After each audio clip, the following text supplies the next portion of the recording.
मेरे YouTube channel ज्ञान underscore share के सभी दर्शकों को मेरा सादर प्रणाम।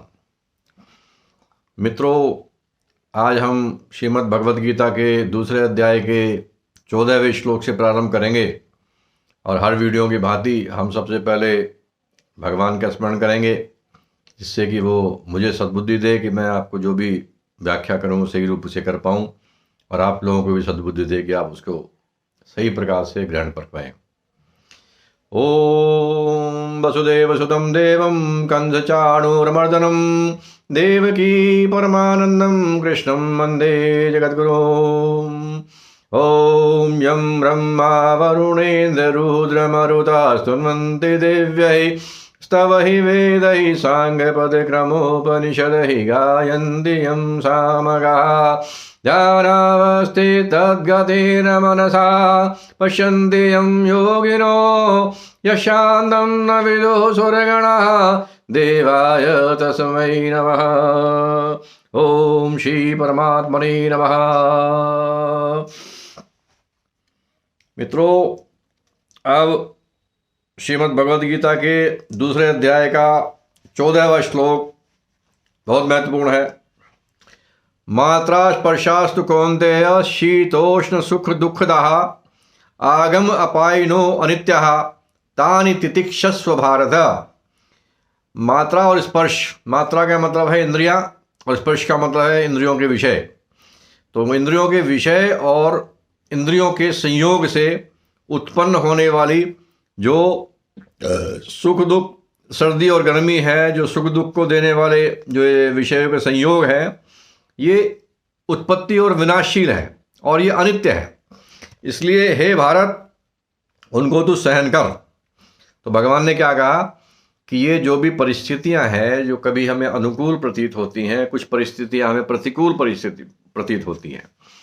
तो जो भी अनुकूल और प्रतिकूल हमें परिस्थिति लगती हैं, अनुकूल हमें वो लगती हैं जिनके बारे में हम एक्सपेक्टेशन पहले से कर लेते हैं, और यदि वो एक्सपेक्टेशन हमें हमारी मीट हो गई तो हमें लगता है कि अनुकूल परिस्थितियां हैं, और यदि उस एक्सपेक्टेशन के खिलाफ कोई हो गया तो हमें लगता है प्रतिकूल परिस्थितियां हैं।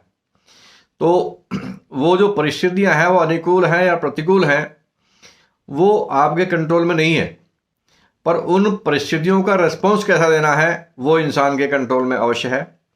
और इसलिए उन दोनों में, क्योंकि वो परिस्थितियां न तो अनुकूल हमेशा रहने वाली है और ना ही तो प्रतिकूल हमेशा रहने वाली है। तो जब अनुकूल परिस्थिति होगी, आपके पास धन समृद्धि मान पद प्रतिष्ठा ये सब आ गया, तो आप फूल कर अहंकार से गौरवान्वित मत हो जाइए।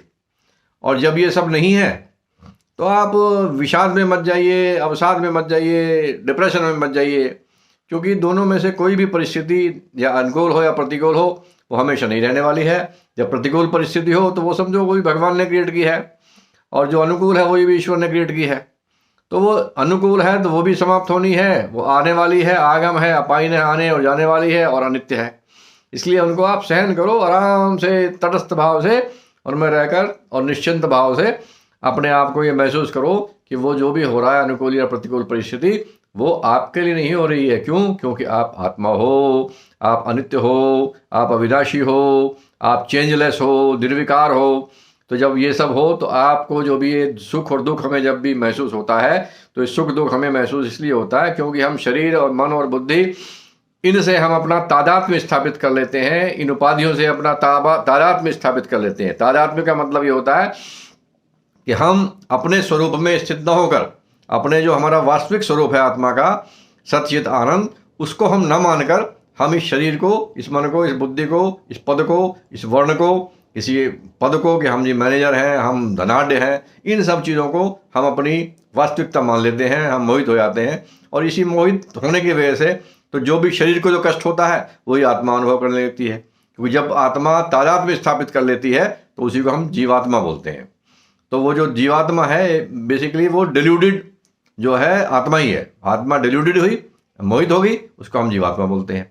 तो इसलिए हमें इन सब परिस्थितियों का, विपरीत हो या अनुकूल हो, सबको आराम से समभाव से हमें उनको सहन करना चाहिए, ऐसा भगवान बताते हैं। अगला श्लोक है, यम ही न व्यथयन्ते ते पुरुषम पुरुषर्षभा। हे भरत, हे पुरुष श्रेष्ठ, ऋषभ का मतलब होता है पुरुष श्रेष्ठ, ऋषभ का मतलब श्रेष्ठ, बलवान, शक्तिशाली, श्रेष्ठ। पुरुष सभा, पुरुषों में श्रेष्ठ। तो हे पुरुष श्रेष्ठ, सुख दुख को समान मानकर है, सम सुख दुखम धीरम सो अमृतत्वाय कल्पते। सुख दुख को समान समझने वाले जिस धीर पुरुष को इंद्रिय और विषयों के संयोग जो है व्याकुल नहीं करते, उनसे जो परिस्थिति पैदा होती है उससे वो व्याकुल नहीं होते, वह मोक्ष का अधिकारी होता है। सो अमृतत्वाय कल्पते, कल्पते मतलब अधिकारी।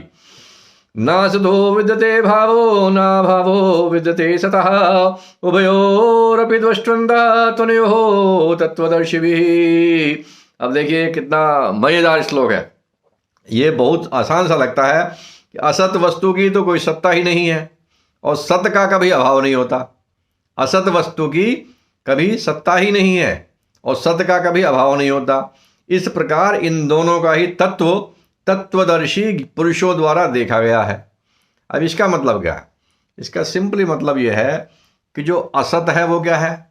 शरीर, मन, बुद्धि, सांसारिक विषय, सांसारिक वस्तुएं, ये सब असत हैं। असत का मतलब ये है नहीं, ये है नहीं।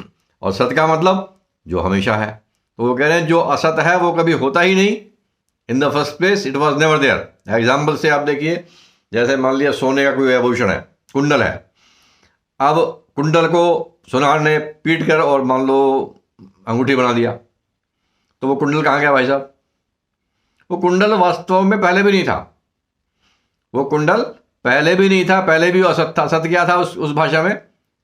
उस भाषा में अगर हम बात करें तो सत क्या था? सोना।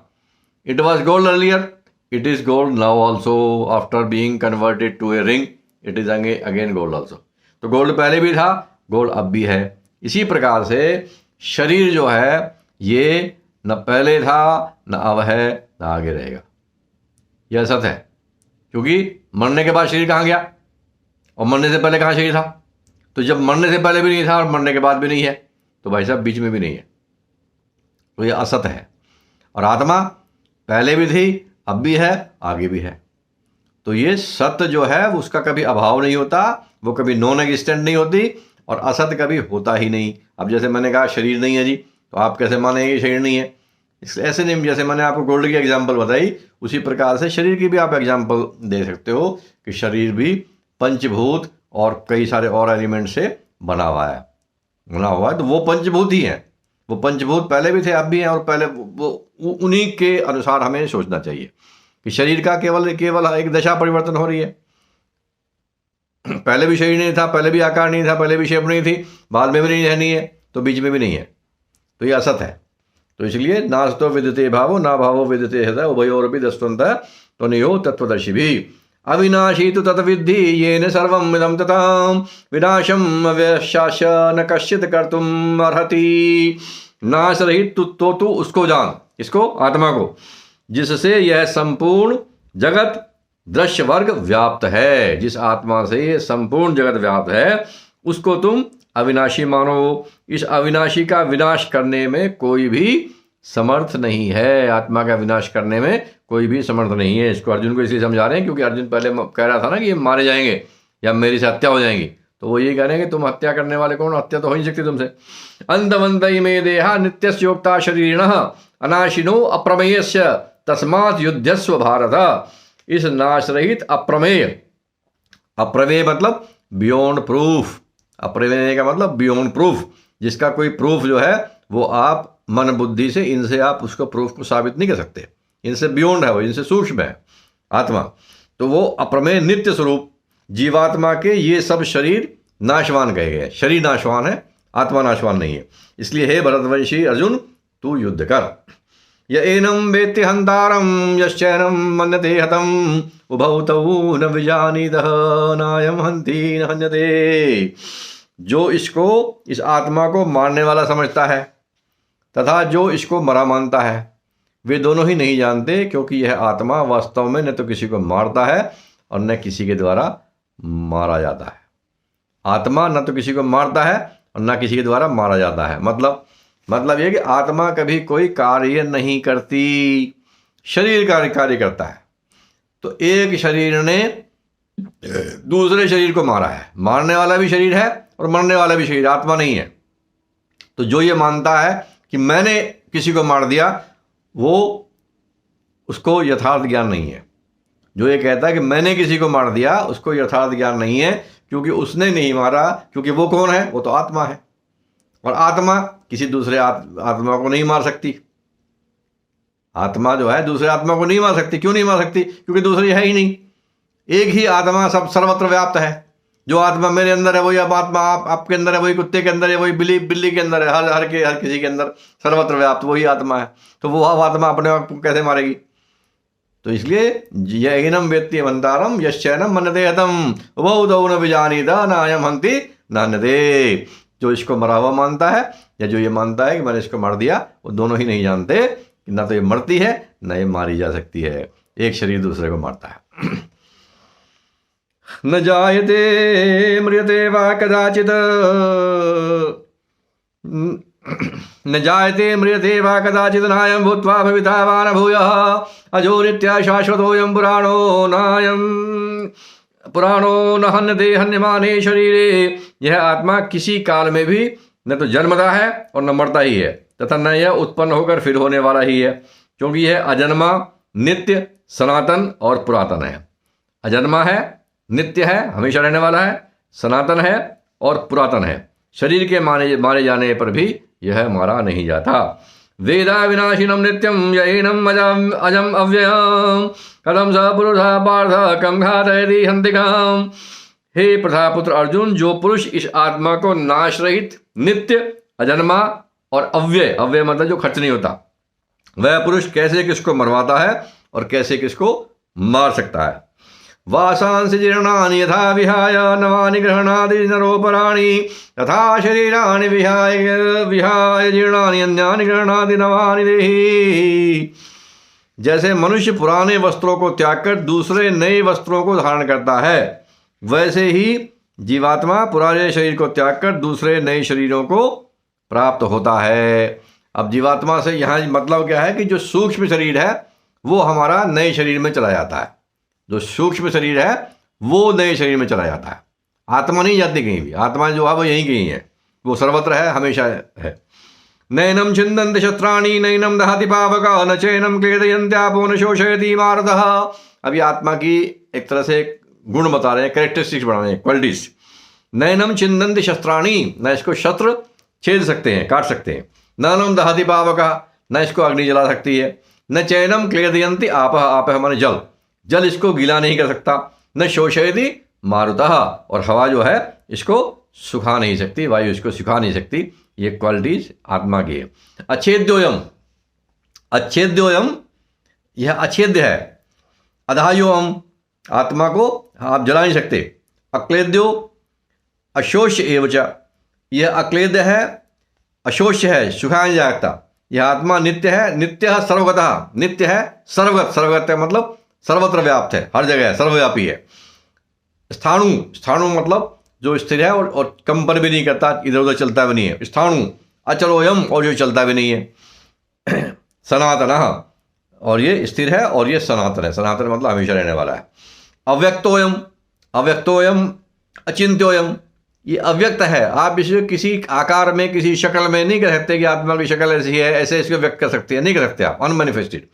अचिंत्योयम, आप इसके बारे में सोच भी नहीं सकते ये कैसी है, कैसी नहीं है, किस प्रकार की। अचिंत्योयम। अविकार्योयम, अविकारी मतलब विकार मतलब चेंज, तो ये चेंजलेस है, इसमें कोई परिवर्तन, कोई चेंज नहीं होती, क्योंकि जिस चीज़ में कोई चेंज होती है वो कार्य करती है, बिना कार्य के उसी, और आत्मा कोई कार्य नहीं करती। तो आत्मा में कोई भी चेंज नहीं होती। अविकार्योयम उच्यते, ऐसा इसको कहा जाता है। तस्माद एवं विदित्वैनम, इसलिए इसको इस प्रकार से जानकर नानुशोषितम अर्हसि, तुम्हें शोक नहीं करना चाहिए। कैसी है ये? अव्यक्त है, अचिंत्य है, अविकारी है, ऐसा मानकर इस पर, इसके बारे में तुम्हें शोक नहीं करना चाहिए, दुख नहीं चाहिए। अत चैनम, आप तो बताया कि ये आत्मा कैसी कैसी है, अब उल्टी तरह से उसको समझा रहे हैं। अत चैनम नित्य जातम नित्यम वा मनते व्रतम, और यदि तुम इसको ये भी मानते हो, तथापि तुम महाबाहो नैवम शोचितम अर्हसि, यदि तुम इस आत्मा को सदा जन्मने वाला और सदा मरने वाला भी मानते हो, ऐसे है नहीं, लेकिन यदि तुम ऐसा मानते भी हो, तो भी हे महाबाहो, तू इस प्रकार शोक करने को योग्य नहीं है। क्यों? जब तुम जानते हो कि भाई नित्य मरेगा और नित्य जो है जन्म भी होगा, इस आत्मा को सदा जन्म होगा, सदा मरेगा। तो जब तुम्हें पता है जन्म लेने के बाद मरेगा और मरने के बाद जन्म होगा, तो भी तो तुम्हारा इस पर कंट्रोल है नहीं, तो तुम्हें फिर क्यों शोक करना चाहिए? यद्यपि ऐसा नहीं है, आत्मा नहीं मरती है, अजर है, अमर है, अविनाशी है, लेकिन ये तुम मानते भी हो, इवन देन तुम्हें इसके ऊपर शोक नहीं करना चाहिए, दुखी नहीं होना चाहिए, क्योंकि अपरिहार्य चीज यदि है तो। जातस्य ही ध्रुवो मृत्यु ध्रुवम जन्म मृतश्च। जहां तक कि जो इसका जन्म हुआ है उसकी मृत्यु ध्रुव है, निश्चित है। जातस्य ही ध्रुवो मृत्यु ध्रुवम जन्म मृतश्च, और जो मर गया उसका फिर जन्म भी निश्चित है। तस्माद अपरिहार्य थे, जो अपरिहार्य है, जो निश्चित है, उसके बारे में न तुम शोचितुम अर्हसि, तुम्हें उसके बारे में शोक करने योग्य नहीं है। वो बात जो अपरिहार्य है, जो होना ही है, उसके बारे में इंसान को शोक नहीं करना चाहिए। तो अब जब इंसान ऐसा सोच ले कि भाई अगर मेरी जन्म होना है और जन्म हुआ तो मृत्यु भी होनी है, मृत्यु भी होनी है तो जन्म भी होना है, तो इस प्रकार से यदि आदमी सोच ले कि ये शरीर का ही सब ये परिवर्तन है, आत्मा तो अविनाशी है, अविकारी है, अचल है, स्थाणु है, न इसे कोई सोख सकता है, न गला सकता है, न जला सकता है, न काट सकता है। तो ये सब आत्मा की क्वालिटी यदि आदमी सोच ले तो वो हमेशा निर्भीक रहेगा, वो किसी भी चीज़ में, किसी भी परिस्थिति से डरेगा नहीं, क्योंकि मैं आत्मा हूँ, मेरा स्वरूप आत्मा है, मेरा कोई कुछ भी नहीं बिगाड़ सकता, मेरा कोई कुछ भी नहीं बिगाड़ सकता, कोई परिस्थिति, कोई भी चीज़ मुझे दुखी नहीं कर सकती। मैं जब दुखी होता हूँ तो केवल और केवल तभी दुखी होता हूँ जबकि मैं शरीर से, इस संसार से तादात्म्य स्थापित कर लेता हूँ, और जब मैं अपने स्वरूप को, अपनी हकीकत को, अपनी सच्चाई को कि मैं हूँ कौन, ये मैं भूल जाता हूँ, भ्रमित हो जाता हूँ, तब मैं दुखी होता हूँ। अव्यक्तादीनि भूतानि व्यक्त मध्यानि भारत। अव्यक्तादीनि, अव्यक्त मतलब अनमैनिफेस्टेड, भूत मतलब पहले भूतकाल में हम जो है अव्यक्त थे, व्यक्त मध्यानि भारत, और बीच में हम व्यक्त हो गए। पहले हम अव्यक्त थे, अब हम व्यक्त हो गए। अब अव्यक्त निधनानि एवं, अव्यक्त निधनानि एवं, निधन के बाद हम फिर अव्यक्त हो जाएंगे, फिर से अनमैनिफेस्टेड फॉर्म में चले जाएंगे। तत्र का परिदेवना, फिर सोच इस बात का, हम पहले भी थे, पहले हम अव्यक्त रूप में थे, अब आत्मा व्यक्त रूप में आ गई, शरीर के अंदर आ गई, शरीर दिखाई देने लग गया बाहर से, पर आत्मा पहले भी थी, अब भी है। हम मरने के बाद में फिर से अव्यक्त में चले जाएंगे। तत्र का परिदेवना, तो फिर चिंता की क्या बात है, वाई टू वरी, किस लिए दुखी हो? आश्चर्यवद पश्यति कश्चिदैनम् आश्चर्यवद वदति तथैव चान्यः आश्चर्यवद चैनम् अन्यः शृणोति श्रुत्वाप्येनं वेदना चैव कश्चित्। कोई एक महापुरुष ही एक आत्मा को आश्चर्य की भांति देखता है, और वैसे दूसरा कोई महापुरुष ही इसके तत्व का आश्चर्य की भांति वर्णन करता है, और दूसरा कोई अधिकारी पुरुष ही इसे आश्चर्य की भांति सुनता है, और कोई तो सुनकर भी इसको नहीं जान पाता है, क्योंकि जिसने आत्मा को जान लिया, आत्मा के स्वरूप को जान लिया। अब जानने से मतलब है अनुभव से, जानने से मतलब केवल एक बुकिश नॉलेज से मतलब नहीं है, जानने से मतलब अनुभव कर लिया, कि जिसने अपने स्वरूप का अनुभव कर लिया कि मैं हूँ कौन, और मुझे अनुभव होने लग गया कि मैं सच्चिदानंद हूँ। सत्य का मतलब इटर्नल, चित्त का मतलब ज्ञान स्वरूप, आनंद का मतलब इटर्नल ब्लिस, कि जिसने ये अनुभव करना अपने आप को कर लिया, वो ऐसा कोई ही पुरुष होता है, करोड़ों में, हजारों में। देहि नित्यम अवध्योयम देहि सर्वस्व भारत तस्मा सर्वाणि भूतानि न त्वं शोचितुम् अर्हसि। हे अर्जुन, यह आत्मा सबके शरीर में सदा ही अवध्य है। देहि नित्यम अवध्योयम, देहि सर्वस्व भारत, सबकी देह में जो ये देही है, आत्मा है जो निवास करने वाली शरीर में, ये अवध्य है, इसको कोई मार नहीं सकता। तस्मा सर्वाणि भूतानि, और सभी प्राणियों के लिए ऐसा ही है, इसलिए तुम्हें इसके बारे में शोक नहीं करना चाहिए। स्वधर्मम विचावेक्ष न विकंपितुम अर्हसि, और यही तुम अपने धर्म को भी देखते हो। अपने यहाँ धर्म से मतलब है कर्तव्य, कि वो क्षत्रिय है, तो यदि तुम छात्र धर्म को भी देखते हो, क्षत्रिय कर्तव्य को भी देखते हो, तो उसके वो देखते हुए भी न विकंपितुम अर्हसि, तुम जो ये कांप रहे हो, ये जो तुम डर रहे हो, भयभीत हो रहे हो, तुम्हारे लिए तुम्हें शोभा नहीं देता, तुम्हें ऐसा नहीं करना चाहिए, क्योंकि तुम एक क्षत्रिय हो।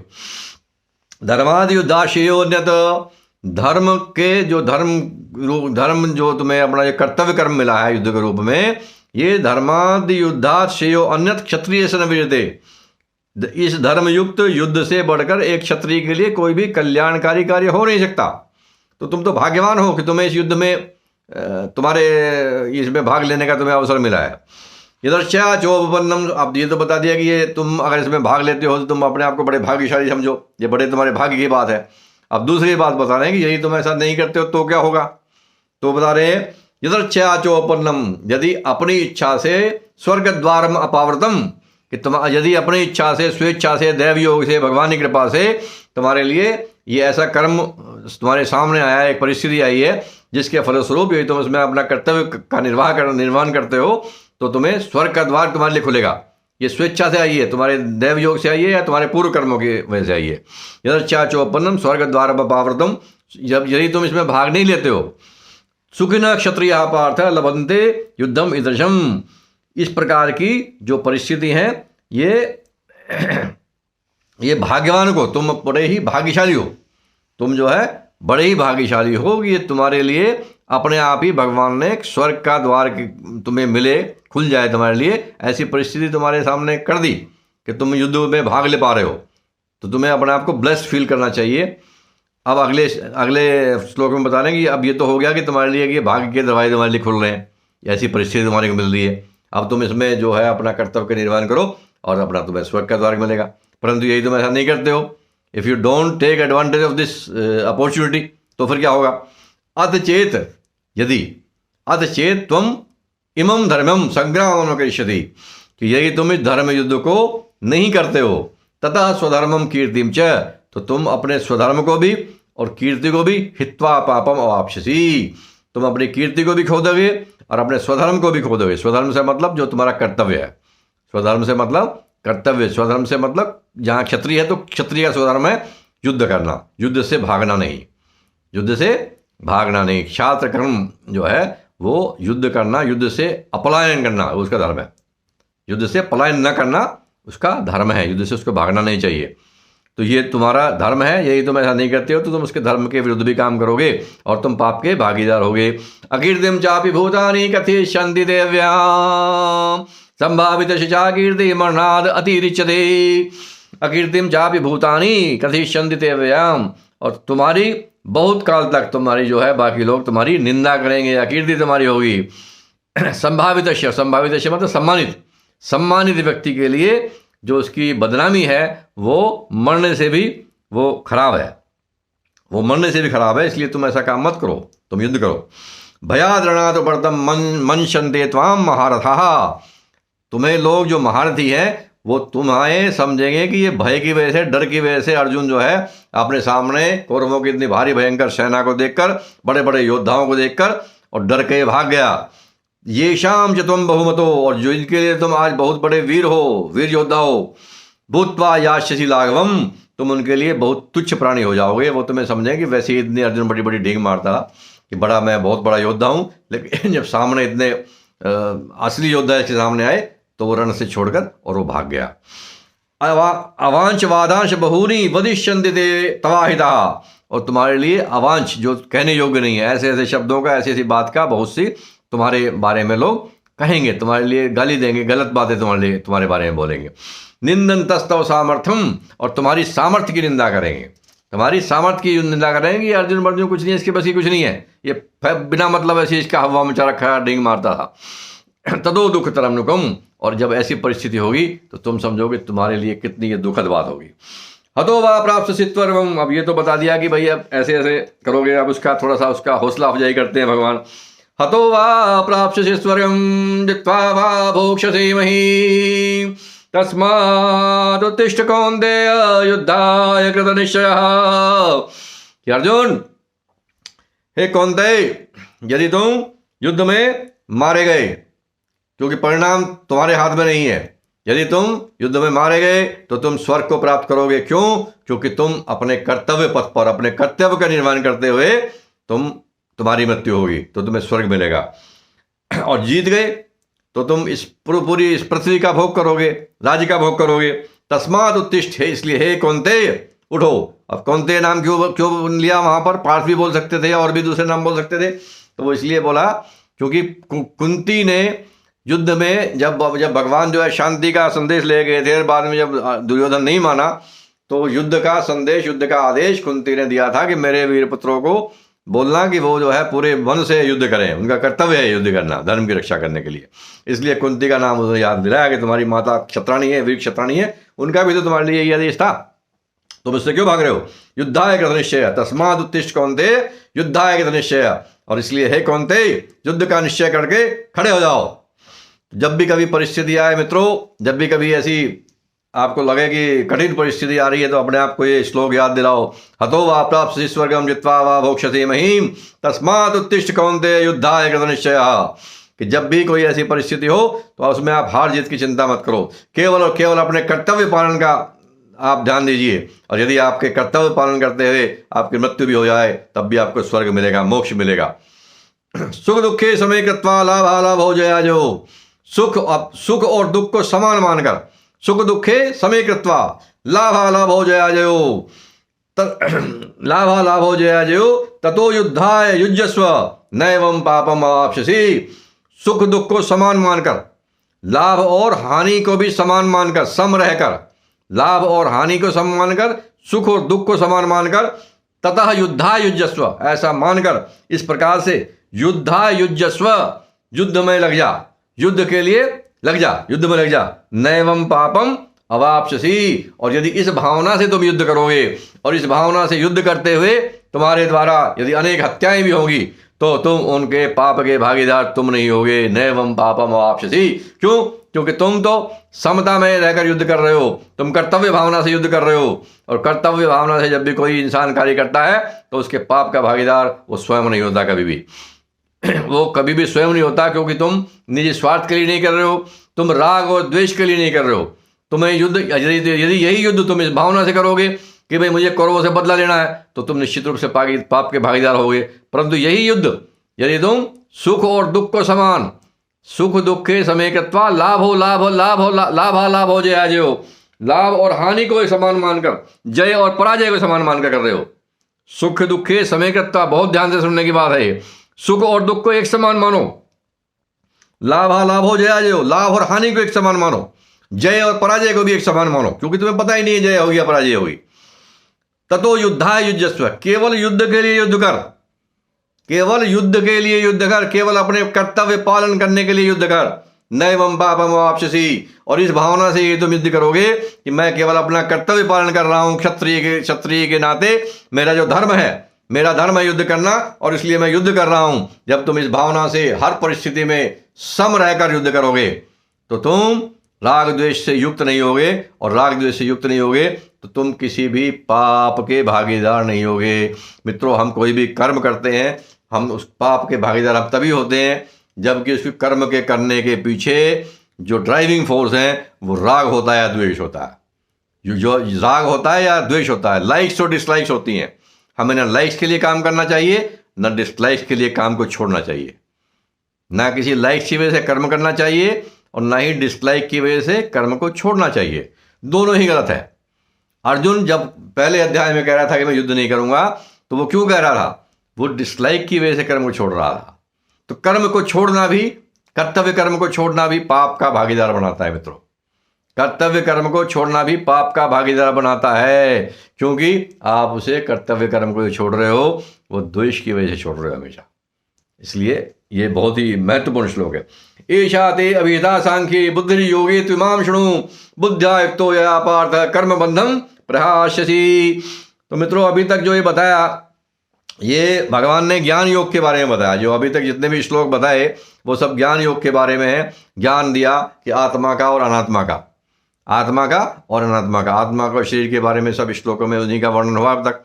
अब वो आगे जो बताएंगे वो कर्म योग के बारे में बताएंगे। अभी जैसे इसमें पहले श्लोक में बताया, अभी कि 38वें श्लोक में जैसे अभी बताया कि किस भावना से, समता की भावना से आप युद्ध करिए, हर परिस्थिति में एक जैसे रहिए, तटस्थ रहिए, और उसके बाद अपने कर्तव्य कर्म पर ध्यान दीजिए। किसी दूसरे चीज की व्यक्तिगत लाभ के लिए किसी की ये नहीं, समता में रहकर युद्ध करिए। तो समता की बड़ी महत्व है। तो अब इस श्लोक में बता रहे हैं कि एषा ते अभिहिता सांख्ये, अभी तक मैंने तुम्हें ज्ञान योग के विषय में बात की। सांख्य मतलब ज्ञान योग है। बुद्धि योगे त्विमां शृणु, अब तू इसको कर्म योग के विषय में सुन। बुद्धिया युक्तो यया पार्थ, जिस बुद्धि से युक्त हुआ तू कर्म बंधम प्रयाससी, कर्म बंधन को काट देगा, कर्म बंधन को त्याग देगा। कर्म जो है, हमारे कर्म बंधन क्या होता है कि जब हम कोई भी कर्म राग और द्वेष से युक्त होकर करते हैं तो वो कर्म हमें बांधने वाला हो जाता है। वो कर्म हमें इसी संसार में बार बार पुनर्जन्म के लिए बाध्य करता है। जैसे हम कर्म करते हैं उसी प्रकार से अगला जन्म हमारा होता है। लेकिन यदि हम राग और द्वेष से को छोड़कर समता में रहकर कोई भी अपना कर्तव्य कर्म करते हैं, इक्वानिमिटी मेंटेन करते हैं, तो वही हमारा कर्म हमारे अंतःकरण को शुद्ध करता है। राग द्वेष से कर्म किया तो अंतःकरण को दूषित करेगा, उसके इम्प्रिंट जाएंगे अंतःकरण में, संस्कार बनेंगे। और राग द्वेष से युक्त होकर कर्म किया तो वही कर्म हमारा चित्त को साफ करेगा, क्लीन करेगा। और चित्त को साफ करना ही तो हमारा ध्येय है, हमारा लक्ष्य है। चित्त जैसे ही हमारा साफ होगा तो हम मोह, जो हमें माया के हम वशीभूत होते हैं, उस माया से हमें छुटकारा मिलेगा। इसलिए समता की बड़ी महत्ता है। आगे जो है वो कर्मयोग के बारे में बताएंगे। तो मित्रों, आज हमारा आज 39 श्लोक हो गया। अब एक और कर लेते हैं 40 वाला। नेहा विक्रम नाशोस्ति प्रत्यवायो न विद्यते स्वल्पमप्यस्य धर्मस्य त्रायते महतो भयात्। अब ये बहुत ही महत्वपूर्ण श्लोक है कर्मयोग के बारे में। इस कर्मयोग में आरंभ का अर्थात बीज का नाश नहीं होता। न नेहा विक्रम नाशोस्ति प्रत्यवायो न विद्यते। कर्मयोग का मतलब है, योग का मतलब है समता, योग का मतलब है समता, योग का मतलब है ईश्वर से कनेक्शन, जोड़। योग का मतलब जोड़, ध्यान से सुनिए इसको। योग का मतलब केवल योगासन नहीं है। योगासन तो योग को प्राप्त करने के लिए एक साधन मात्र है, पर योग जो है एक अवस्था है। योग एक अवस्था है, एक स्टेट है, जिस अवस्था में आप ईश्वर के साथ कनेक्ट हो जाते हो, उस अवस्था का नाम योग है। तो नेहा विक्रम नाशोस्ति प्रत्यवायो न विद्यते। तो कर्मयोग क्या है? कर्मयोग ये है कि जिसमें जिस भी कर्म को आप समता में रहकर करते हो, जिस भी कर्म को आप समता में रहकर, समता का मतलब इक्वानिमिटी, एक समान समभाव से, न राग न द्वेष, कर्तव्य कर्म करके जो भी आप काम करते हो उसको बोलते हैं कर्मयोग। वो जो कर्म आप ऐसे करते हो उसको बोलते हैं कर्मयोग। तो कर्मयोग का जो साधन है, इस कर्मयोग में आरंभ का अर्थात बीज का नाश नहीं होता और उल्टा फल रूप दोष भी नहीं होता। उल्टा फल रूप दोष कैसे होता है? जैसे आप कई सारे कर्मकांड करते हैं और कर्मकांड में ऐसे सावधानी बरतने के लिए कहते भाई ऐसा मंत्र उल्टा पढ़ दिया तो ये इसका कुछ उल्टा परिणाम हो जाएगा। तो भगवान कह रहे हैं डोंट वरी, कर्मयोग में ऐसा कुछ भी नहीं है, क्योंकि आप समता में रहकर कार्य कर रहे हो और आपने अपना कर्तव्य कर्म कर रहे हो। तो यदि कर्तव्य कर्म करते हुए मान लो कि आपका 10 नंबर का कर्तव्य कर्म है और वो 1 नंबर का आप कर पाए जन्म में, तो 1 नंबर का उसका बीज नाश नहीं होता। नेहा विक्रम नाशोस्ति। और दूसरा, उसका कोई उल्टा प्रभाव भी नहीं होता है। नेहा विक्रम नाशोस्ति प्रत्यवाय, प्रत्यवाय मतलब उल्टा प्रभाव, प्रत्यवायो न विद्यते स्वल्पमप्यस्य धर्मस्य त्रायते महतो भयात्। इस धर्म का थोड़ा सा भी अभ्यास, थोड़ा सा भी इस कर्मयोग रूप धर्म का थोड़ा सा भी साधन जन्म मृत्यु रूप महान भय से रक्षा कर देता है। तो मित्रों, आज के लिए इतना ही। उसके बाद हम कल शुरू करेंगे। आज हमारा 40 श्लोक तक ये समाप्त हो गया है। भज गोविंदम, जय श्री राम। आप लोगों से निवेदन है कि इन श्लोकों को आप बार बार पढ़िए, चिंतन करिए, मनन कीजिए और जहाँ तक भी संभव हो इनको अपने जीवन में ढालने की कोशिश कीजिए इस ज्ञान को, तभी इसका वास्तविक लाभ आपको होगा। जय श्री राम, भज गोविंदम। कल जो है हमारा गणतंत्र दिवस है, उसके लिए आप सबको बहुत बहुत शुभकामनाएं। जय हिंद, जय भारत।